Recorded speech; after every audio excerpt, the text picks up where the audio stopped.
This is Kyle Madson with your top stories on Sports 1140. The Kings are back in action tonight. They open a 4-game homestand with the 10-1 Toronto Raptors hosting them at the Golden One Center. We'll have that game for you right here on Sports 1140. Pre-game coverage begins at 6:30 with tip-off set for 7 o'clock. The Giants have a new president of baseball operations. They hired Farhan Zaidi, formerly of the A's and Dodgers front offices. He was the A's assistant GM prior to spending the last 4 years working under Dodgers president Andrew Friedman.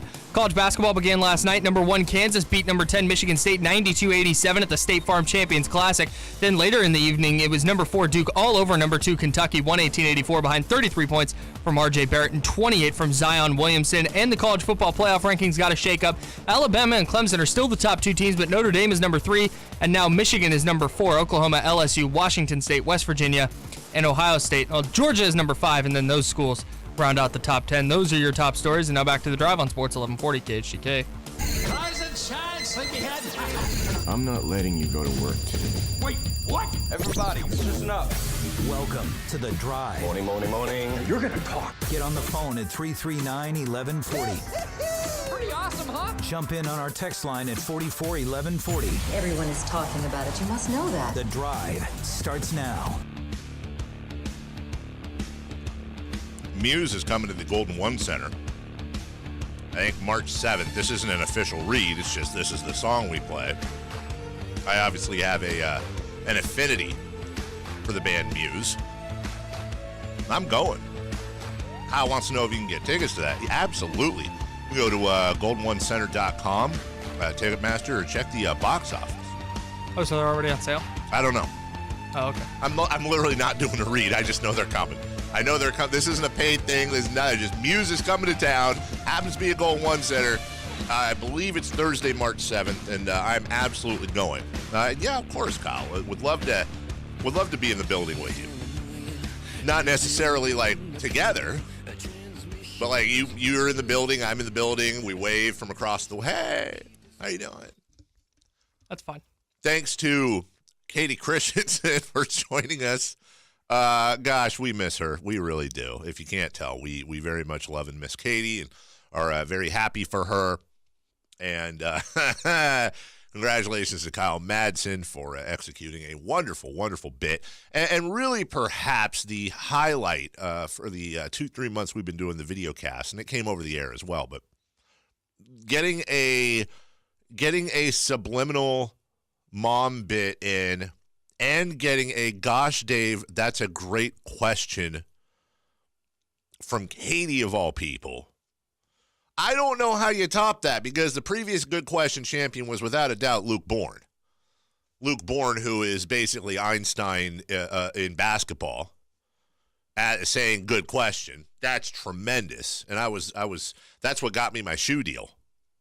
Now, I'm going to talk Raiders with Scott Bair from NBC Sports California, and Kyle and I are going to we have our basic, I'm not going to lie, we have our basic Raider questions to ask Scott, and we will ask those, but I'd really like to lean on you, and this isn't being lazy, this is just, I'm not a Raider fan. I'm going to ask all of the talk show host Raider questions, but I would love you guys to participate in this interview at 441140. You don't need to call in.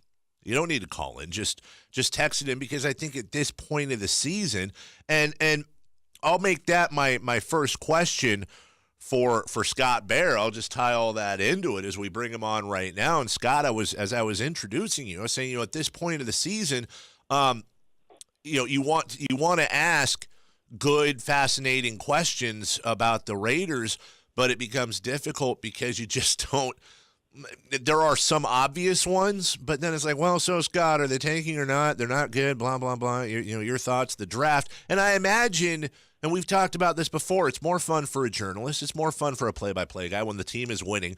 Has the way this season has gone, Scott Bair, has the way it's gone made your job more easier to do because of the drama, or more difficult because of the need to find compelling stories? Yeah, what I keep screaming inside of my own head now is there's 8 games left. 8. Which brings me to part B of your options there is that, okay, maybe a team goes down in flames and it's week 12 or 13 or something, and then you just kind of like crawl to the end, you know? Now this, 8 games, and it feels like the season's over, and it feels like so much of the good news or the really interesting news that Raiders fans are clamoring for about what comes next is about the offseason and the salary cap flexibility, and something that I wrote but I haven't posted for the website is this, where I posed that question, which is, why are you going to watch now? Like, what are you looking for? And the answer is not, well, let's see if we can develop a bunch of players or whatever. It's very clear that the rookie class matters, so you can keep a look on those guys. And you want to see if Derek Carr is back, and that's an 8-game evaluation at this point. But outside of that, it's not like you're like, oh, let's see if Reggie Nelson's going to fit next year, or Marcus Gilchrist is going to be back, or Rashawn Melvin is, or blank, right? Like, most of the guys on this roster are not going to be here next year. Yeah. So it's not like, oh, take a spring training evaluation on this whole thing.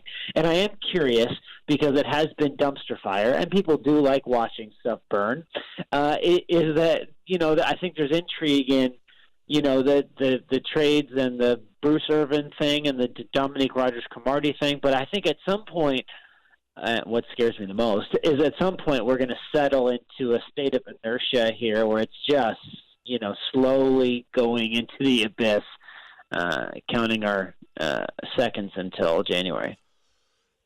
Scott, have you heard any rumblings? I remember hearing this preseason, and it's kind of died down. Is there still any sort of an outside shot that the Raiders are playing in Vegas next year, or do you think that ship sailed? That ship has definitely sailed. Okay. And that doesn't mean they're going to play in Oakland, even though I still think the smart money's on that. The reason why Vegas is, in my opinion, kind of two reasons, is that the Raiders want to go in with a ticker tape parade. They don't want to be there and play in a small stadium that would just be a cash dump, because in order for them to play in Vegas, they have to play in Sam Boyd Stadium, which needs major renovations to become an NFL site. And the thing is that they're not like doing a civic duty and renovating the site where UNLV plays football and then they'll have a better stadium afterward. UNLV is going with the Raiders to this new stadium. So it would literally be just taking a briefcase full of money and setting it on fire. And that's not what they're down to do. Now, ultimately, there's still this lawsuit that you've heard about and we've talked about kind of looming out there. I think that's exactly what this law firm that's running it wants to do, which basically, if they sue the Raiders are saying, well, we'll go somewhere else. And exactly where that would be extremely complicated, because the NFL would rather they play in Levi's if they had to do that, because it stays in the Bay Area. That stadium is built for two and is, despite the sun and some other problems with it being kind of lifeless, it is a nice facility as a piece of construction. Of course, they would think about, San Diego, and you look at all the colleges around here, and they don't want it. Who knows? Maybe they could play where the River Cats play. Well, why not? Yeah. But there's just not a lot of there just aren't a lot of good options at this point. With everything that's gone on this year, is there one thing that sticks out in your mind as the low point for this team? If you had to pick an award for lowest point or worst story of the season for this team, what would it be? I think the worst. Can I give you two answers? Of course you can. Okay. I would say the worst moment was obviously the Mac trade, just because, and it still has an effect. And Gruden said that the other day, is that it has a lingering effect. And I think not only that it happened, whatever, if you don't want to pay like that kind of freight to a defensive player, that's your prerogative. But the impatience shown, the fact that it came just before the regular season started, I think really took the wind out of the sails and ended the John Gruden honeymoon. He's been saying a lot. There's been 6 and 7 months of negativity. No, man. There's been 5 months of hype machine and 2 months of, the sky is falling. So I think that's a low point that the team has never recovered from. In terms of an on-field instance, where because Khalil Mack, the team would not be 1-7 with him. But when you look at the on-field deal, they've lost by at least 14 points for 4 straight games. That's a franchise record, and they're gunning for the NFL record, which is 6 straight games of 14-point losses. Yes. Is that London game? They went all the way over there, and that felt more than the Chargers and even more than the 49ers, which was a mess. That felt like a browbeating. That felt, so much different than, we almost beat the Dolphins. We were competitive against the Rams, and we should have beat the Broncos. This was, we got our bleep whooped, like old-fashioned behind the woodshed sort of a situation. And I think that's where, as an on-field product, it turned. Because before that, Mac trade stinks, low point there. We lost a great player. But, hey, we're still in it. We still got some mojo. We're still showing some life. We're going to prove our detractors wrong. And then in London, all those detractors were proved right.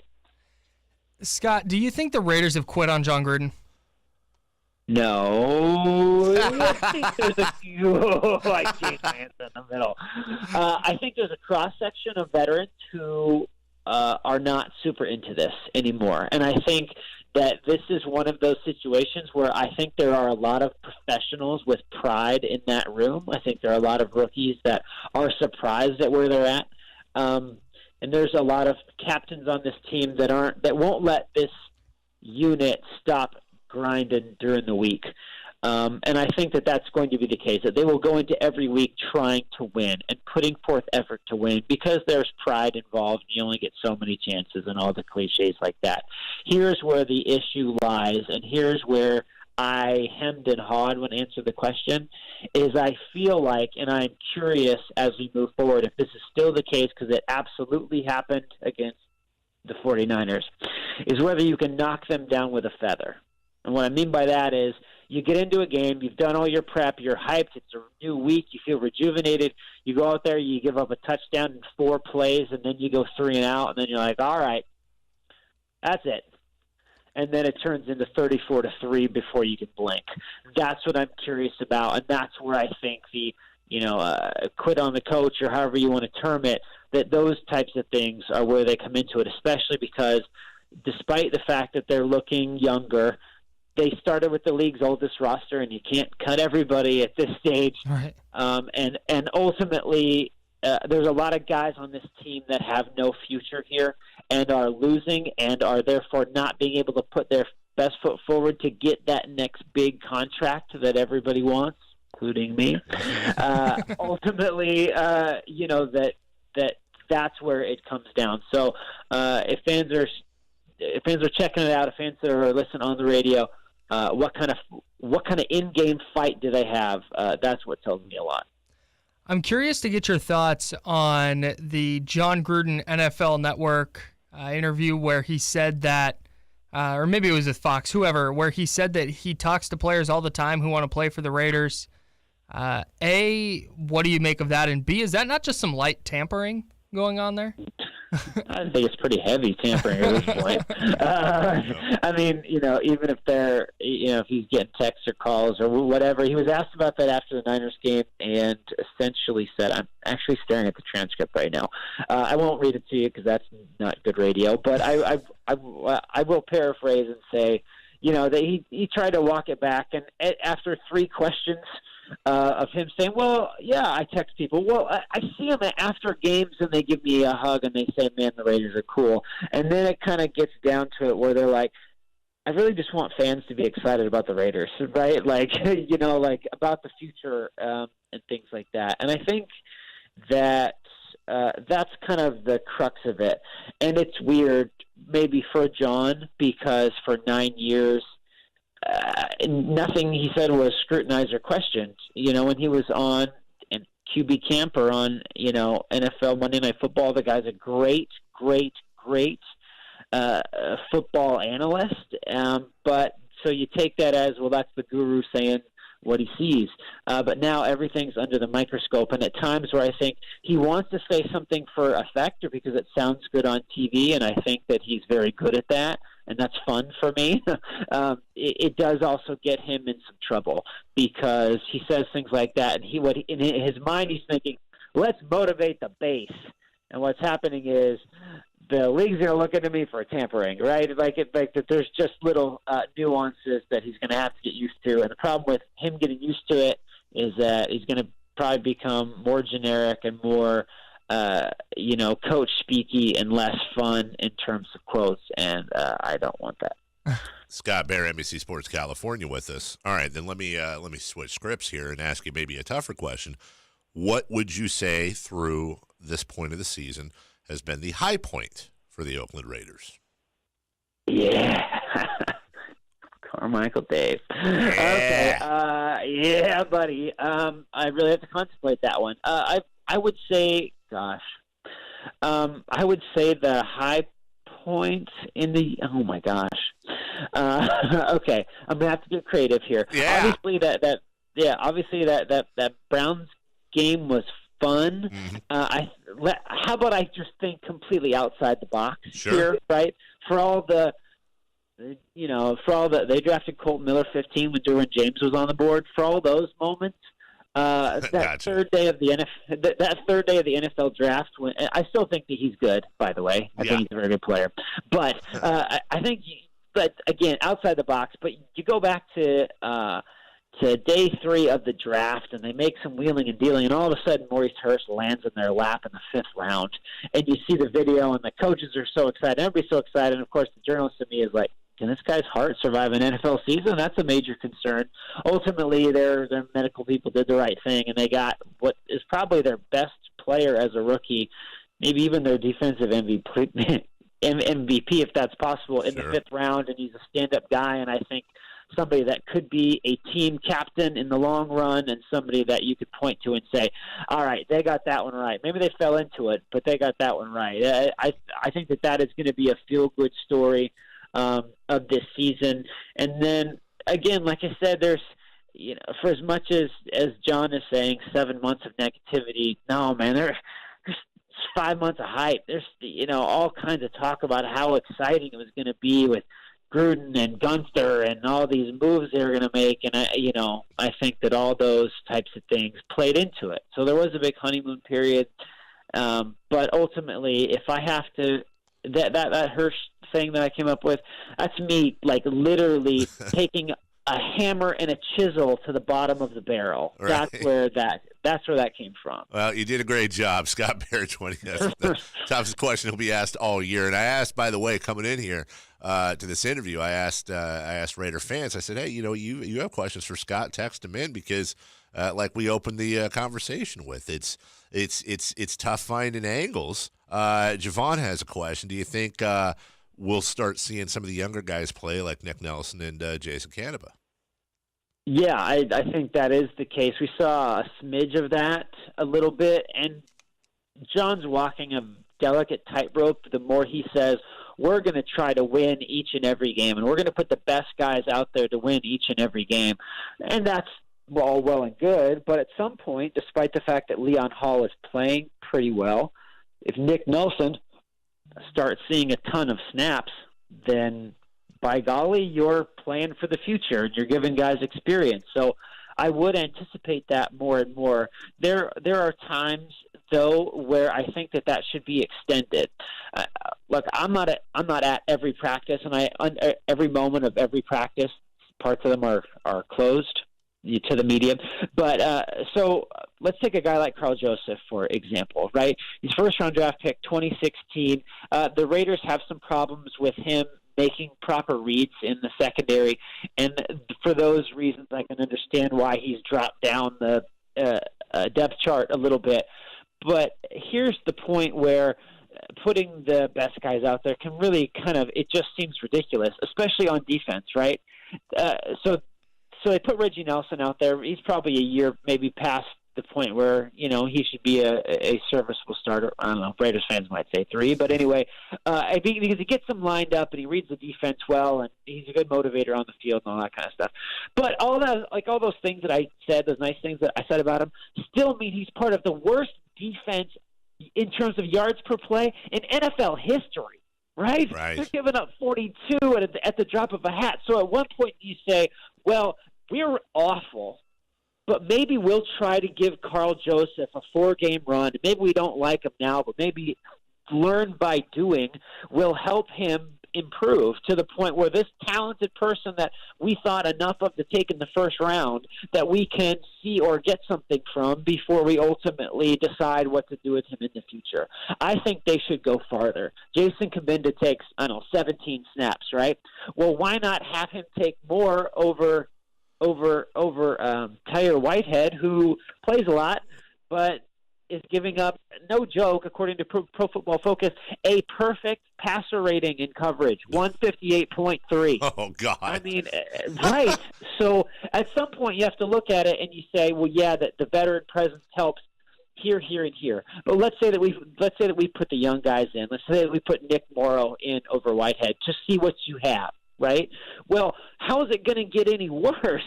I mean, we're not towing the line here. We are officially crossed over it. So I think that they need to go farther is my grander point and all that.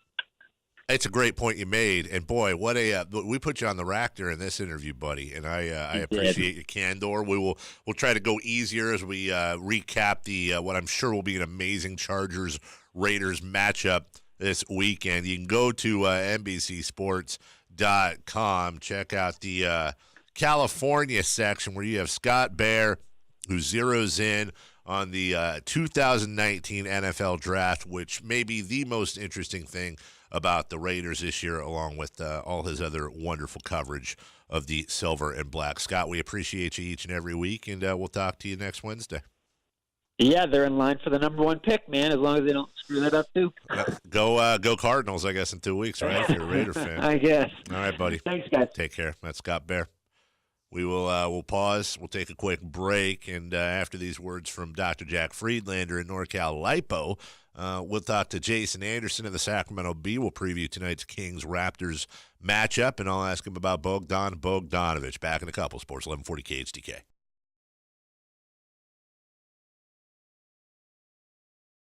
This is Kyle Madson with your top stories on Sports 1140. After a couple days off, the Kings are back in action at the Golden One Center tonight against the 10-1 East-leading Toronto Raptors. We'll have that game for you right here on Sports 1140. Pre-game coverage begins at 6:30. Tip-off is slated for 7 o'clock. The Giants have a new president of baseball operations. They tapped Farhan Zaidi, formerly of the A's and Dodgers front offices. He was the A's assistant GM and then spent 4 years working under Dodgers president Andrew Friedman.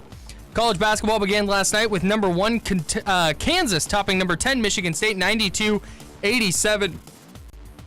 Number 4 Duke routed number 2 Kentucky 118-84. Both of those games happened at the State Farm Champions Classic.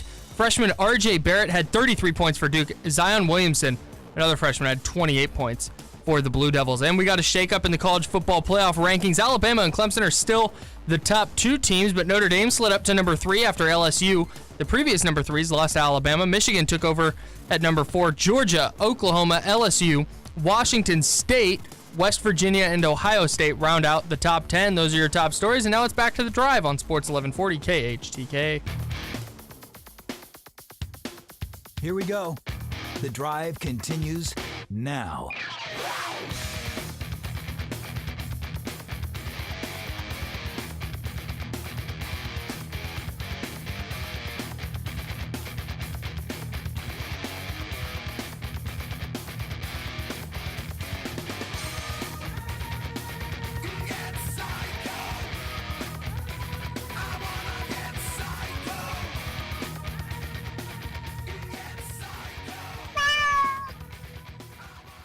Welcome back into the drive. Kyle, I noticed you matched your hat to our brand new Jiffy Lube mic screens. I also did that on you purpose. Didn't turn your mic on. Yeah, I know. I had to get something out first. Very good. And if you want to see those Jiffy Lube mic screens on the videocast brought to you by Jiffy Lube and Or my hat. the Sac Republic or Kyle's Niners hat. Just go to KHTK.com. All right, let's see here. We've got Jason Anderson of the Sacramento Bee, who's been working his tail off. He's going to join us here in a couple minutes. I'm always a fan of more Kings coverage. I'm always a fan of journalists traveling with the team, which Jason recently did on their East Coast trip. And we're going to look at the game tonight. We're going to talk about Bogdan Bogdanovic and whether Jason thinks he's going to play tonight or not. I'm leaning towards this weekend. Not that it's my decision. I have no... Vlade does not generally call me, nor does Dave Yeager, although they should call me for my input on personnel decisions. But apparently this is a decision for the training staff, and they passed their first test with De'Aaron Fox. Again, this much of the training staff is new this year with Pete Youngman gone. This is another test for them here as well. And then just as promised, joining us right now for the first time on the program, the one, the only beat writer for your Sacramento Kings, Jason Anderson. Hello, Jason. How are you? Hi, Dave. Good to be with you. Good to be with you. How was that? I saw you on that road trip. How was it? You getting in the swing of things? Yeah, the travel's an adjustment, but it's been interesting. Seen some nice cities so far. Miami was beautiful. It was actually the first time I've been back east, so it was fun. Well, and not for nothing, we had Katie Christensen on, who is deciding whether or not she's going to return to her sideline duties here either tonight or perhaps next month. And we pointed out to her that the Kings, this is the best start the Kings have had since she took over as sideline reporter, so she should stay away. It should also be said that your first year on the beat full time, they've started out 6-4. So is Jason Anderson the reason the Kings have started so strong? Your thoughts? You know, my friends and family are definitely giving me full credit for that. They should. Is Bogdan Bogdanovic going to play tonight? I know you don't know, but in your opinion, if you had to bet money one way or the other, do they release him tonight or do they wait till this weekend? If I had to bet, I think it's going to wait. I agree. To be honest with you. I felt like he was going to play up until yesterday, and then we were able to speak with him, and he hedged a little bit, and you know, I just walked away. There was no definitive answer, as you know, but I walked away thinking that it's probably more likely Friday or Saturday. Okay, so coming into tonight, they've had a couple of days off after that long road trip, and we know first home games back from a long road trip, generally teams will come out a little bit flat, but this Raptors team is not a team you want to come out flat against at any point in the 48 minutes. Oh, certainly not. They're 10-1. They've got Kawhi Leonard. They've got Kyle Lowry. Serge Ibaka's putting up some numbers. It's a good team. I do expect. I will say. I think they're going to play these guys closer than they did in Milwaukee. I think they got off to a kind of an odd start in that game. Dave Yeager said that he felt they were a little discombobulated, which I think was a good word. I do think they got thrown off their game there a little bit, you know, against a really, really good Milwaukee team that defends really well and runs as well as the Kings do.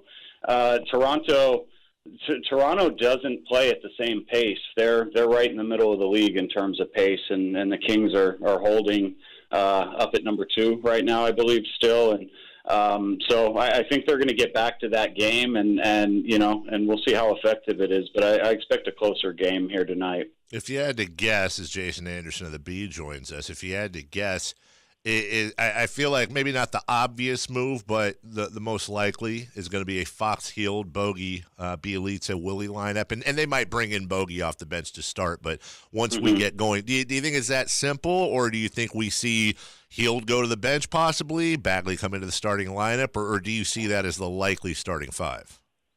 Not right away. I think in time that's probably the starting 5. I think you keep Buddy in there and you put Bogey at the 3. I've asked Dave about this, and you know, he keeps these things pretty close to the vest.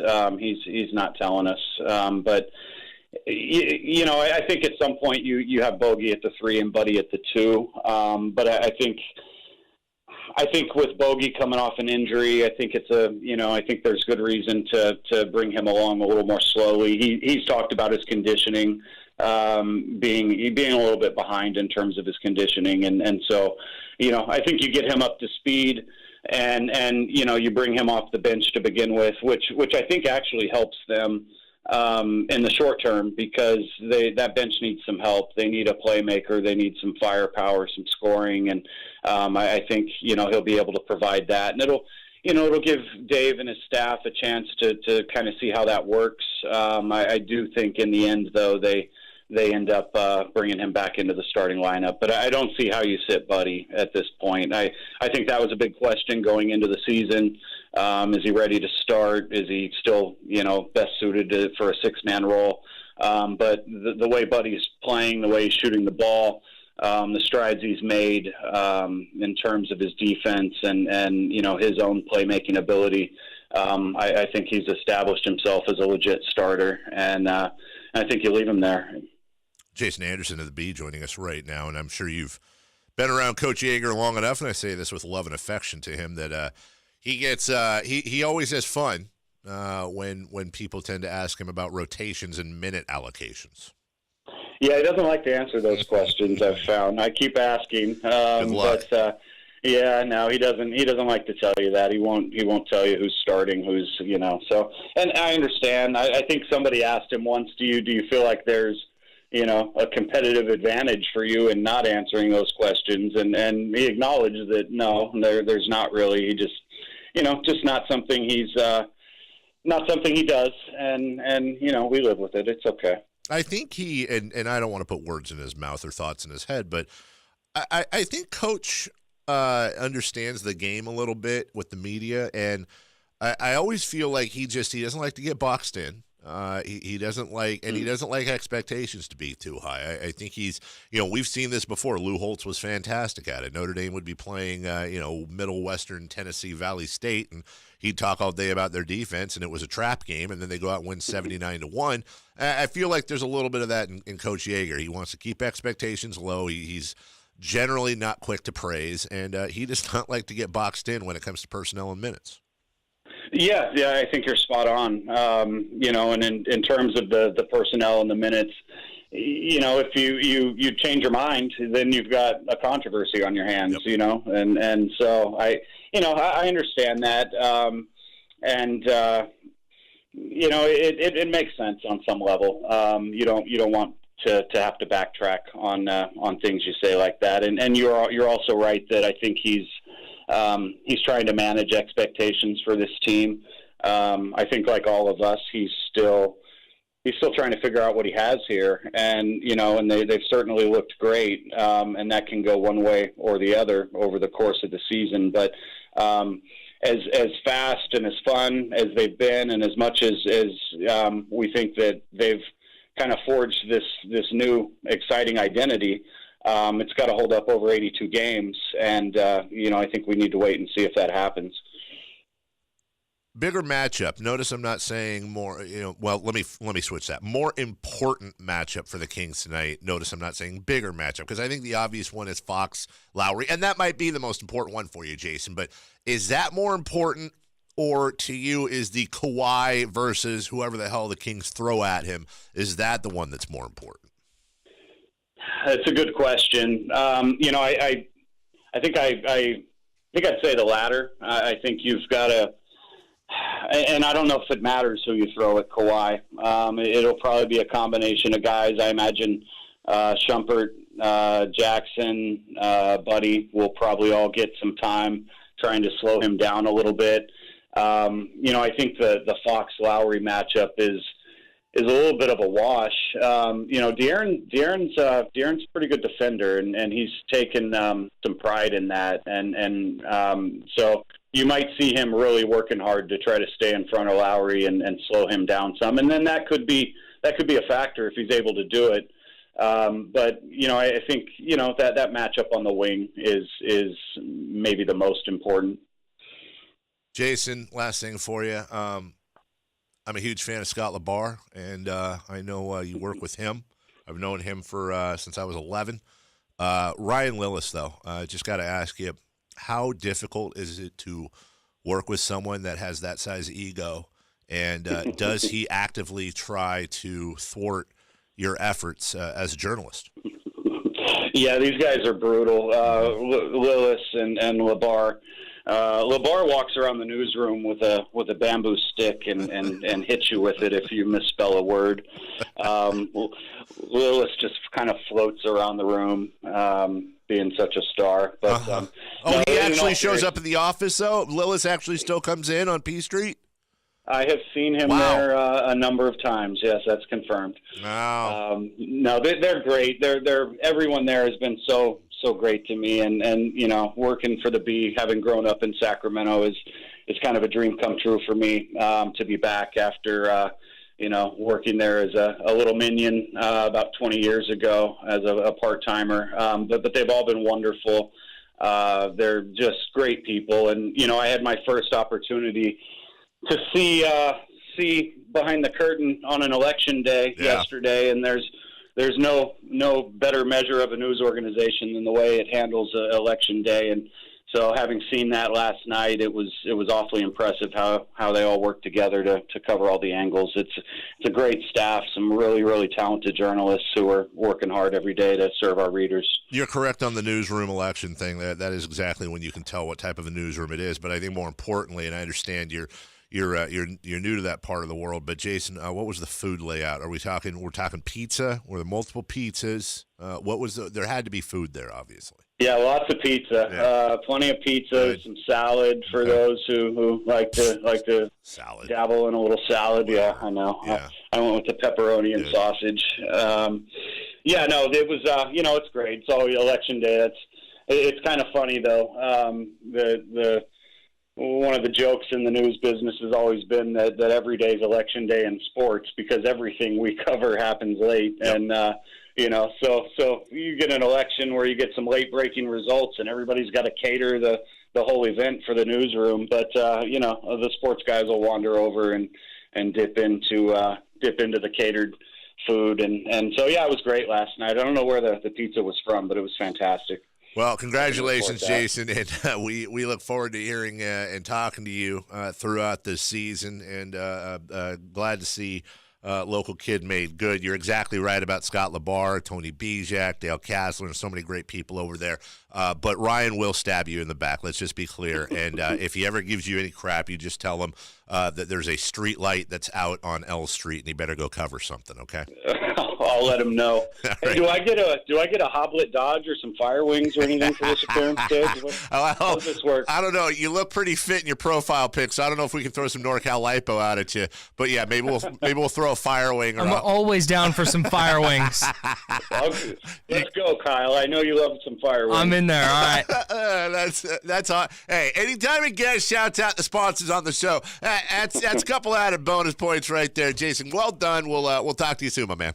Very good, sir. Thank you. Thank you. That's Jason Anderson of the Bee. That is absolutely veteran work by him in his first The Drive interview experience. We'll take a break. We'll come back. What's on tap, along with a little Nostradumbass for you, and finish up the show on Sports 1140 KHTK. All right, what's on tap? Brought to you by names that have random Y's in them. Or H's, like we had loyal listener Ron text in today, ROHN. Would mine be backwards because I have a Y in my name? Would I subtract the Y and just be KLE? I mean, how else is Kyle? Are there Kyles that are KILE? Maybe very. I've never seen one, but I'm sure it exists. But I think that would be accurate. If your parents named you Kyle and spelled it KILE, I'm all for, listen, I'm not telling anybody what to name their kid, and I'm all for new and exciting names. But if they do that, like we explained with Ron, he has to, for his entire life, either let his name be misspelled or correct everybody and be that guy, like when he goes to Starbucks. Right. Just if you, here's my thing. If you as a parent are going to come up with a new and exciting name, go for it. But just don't do the thing where you add the random letter or switch the random letter in a regular name, like DAYVID. No, because now I got to correct everybody for my whole life, and I think that's going to affect your personality at some point. Kings Raptors tonight on Sports 1140. Game night 5:30. Kings live 6:30. Tip off at 7 o'clock. Yeah. First of a 4-game homestand. What about it? For the Kings. It's happening tonight. Oh, it's happening. It's right here. It's what's on tap. These airwaves. John Calipari got smoked last night. Worst loss he has suffered as a coach, either in college or the NBA. And here we go with Duke. Here we go with Duke and Barrett and Williamson. What's his face and that other guy. There's 4 guys. Going to make that second round exit even more brutal this year. Everybody's putting them in as champions in Penn. Yeah, they looked dominant last night. I always wonder in early games, like, first off, Calipari's famous for crapping the bed early and then having those kids ready to go. Right. So I wonder, is Duke that good or is Kentucky this bad? Or was it just timing? Right. Or all three? Don't know. Who the heck knows? We did Nostradumbass last Friday. We never recapped that on Monday. I was going yesterday.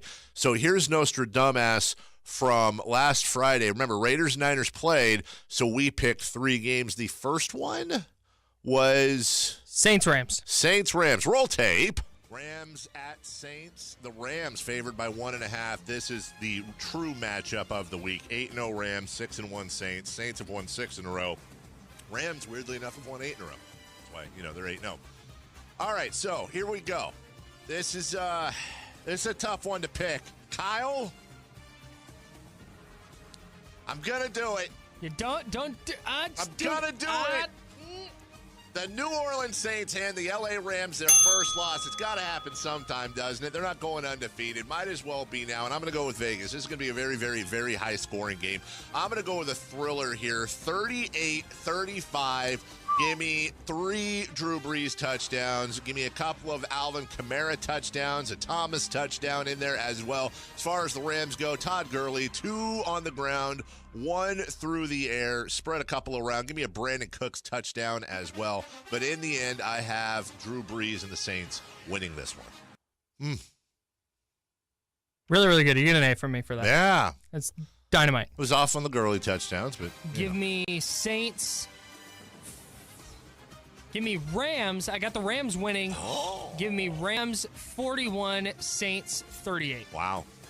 Okay, I thought we were both going Saints, and I was going to change mine because that's yeah. Oh, you were. I was so close. You were so close, Kyle. You were so. At least we both got that. It was a fairly close game. Yeah, close, high-scoring game. That game ended up being exactly what kind of everybody thought it would be. Next up, Packers-Patriots. Packers-Patriots. Patriots favored by 5.5. Aaron Rodgers, Tom Brady. There are no other players in this game other than Tom Brady and Aaron Rodgers. This looks like it's going to be a high score. I'm sorry, man. The Packers rose up for the Rams, and I want to think they'll do it 2 weeks in a row. I don't think so. I'm going to go 38-28. They'll keep it close enough, but 38-28. Patriots. Give me 3 Tom Brady touchdowns. Give me one of those to Julian Edelman, and let's have Aaron Rodgers throw for 3 touchdowns as well. B? I'll give you a B. B. Got the score. I mean, I got the winner. All right, Kyle Madson. Yep, I'm right there with you. I think the Patriots are going to be the better team. They're going to want to flex their muscles a little bit against the Packers. The Packers, 2 tough, emotional road games in a row. Aaron Rodgers and Tom Brady are both going to play at a high level. I think they both go over 300 yards. I think they both go over 3 touchdowns. Tom Brady, no picks. Give me 1 for Aaron Rodgers, and I think the Patriots win this game 34-24. I would give you a B+. They didn't both go over 300 yards, but they were both fairly close, 259 and 294. I think you were a little closer on the score than I was. If I got a B, you get a B+. All right, that's fair. What was our final game? I believe it was a Kings game, was it not? Yeah, Bucks-Kings. Bucks-Kings, okay. I was closer than you, if you can imagine that. Really? Okay. All right, final one. Kyle, we have 30 seconds I'll left let you in go the show. first. Kings-Bucks, 12:30 this Sunday on KHTK. I think the Kings' winning streak stops here in Milwaukee. Not having to do with the Kings, but Milwaukee is very good. They might be the best team in the East. They're 7-0, and I think they get another win against the Kings Sunday night. Sunday afternoon, 12:30. Sunday afternoon. Mm-hmm. I think Giannis has a huge game because I don't think the Kings really have an answer for him defensively, although no team really does. I think the Bucks win 124-113. 124-113 for Kyle, so that's an 11-point victory. Called that right. 124-113. Oh, Kyle, you've little faith. Bucks Kings this Sunday. I'll make it short and sweet since Kyle took all the time. Bucks 154, Kings 98. And the Kings limp back to Sacramento with their tails between their legs after being drubbed. You're the worst. By Giannis. Honestly, you're the worst. And the Milwaukee Bucks. I don't know. I said 154-98. It was 144-109. Well, you were definitely closer. Let's just both get Fs for that, just because I was faking. I don't want an A for that. I want an F minus. Well, you get an A, so. Want an A for that. By the way, interesting note about that game, Kyle. It was a massive blowout, 35 points. Costa Koufis' plus minus was 0. Wow. In 16 minutes. Wow. That's actually pretty damn impressive. That's interesting. Nobody else was anywhere close to having a positive plus minus. Just goes to show you. Costa Koufis, MVP. For Eunice, behind the glass, Kyle Madson, along with Scott Bair, Jason Anderson, Katie Christensen. We will see you tomorrow at 6 a.m. with a recap of the Raptors and Kings, and oh gosh, so much more. Enjoy the rest of your broadcast day. Jim Rome is next right here on Sports 1140 KHCK. Bye now.